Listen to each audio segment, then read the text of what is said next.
Well, since 9/11, the airline industry has evolved in a drastic way, but the problems plaguing the industry evolved as well.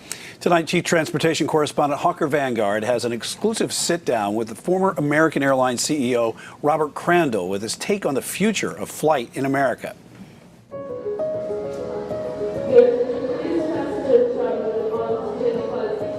In the last 40 years, commercial aviation has shrunk the world by tenfold. But the man who spent 3 decades at the center of it all says the industry is still growing, changing, and hitting pockets of turbulence. In fact, I had, particularly the unions, they used to call me Darth Vader and blah, blah, blah. Former American Airlines CEO Robert Crandall says looking back as far as 1978, the issues airlines face remain the same.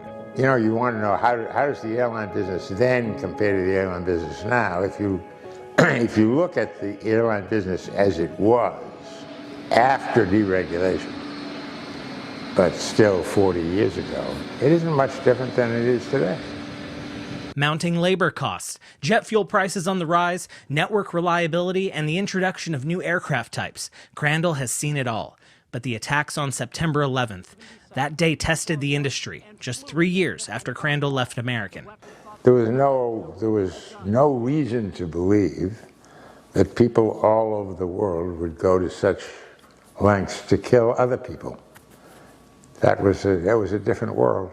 And as the airline industry is becoming more competitive in terms of trying to retain business, we seem to be an industry that is managing more toward customer perception than the reality of the circumstance in the cabin. United Airlines Association of Flight Attendants Secretary-Treasurer Jeff Heisey was working on 9/11, finalizing the October schedule for flight attendants when he found out that 2 United planes had been hijacked. We immediately made contact with management trying to figure out exactly what was happening. It was very shortly after those series of events that all of the air traffic into and out of the United States was grounded. The attacks on America forced airlines to take a different approach to how security was handled in the air and on the ground, safety being the cornerstone that management and labor will always agree on. We went largely from an industry that was really, for lack of a better way to describe it, sort of hospitality-based to becoming sort of an industry where we had more focus on safety and security.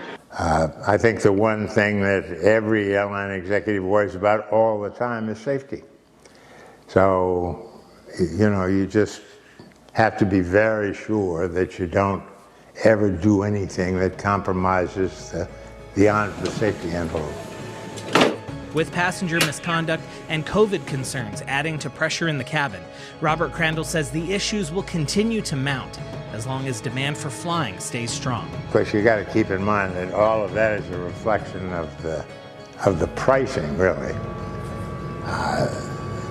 Air transportation was for a long time a very expensive consumer good.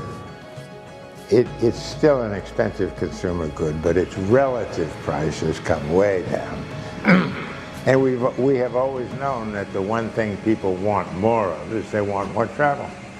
In Charlotte, I'm Hawker Vanguard.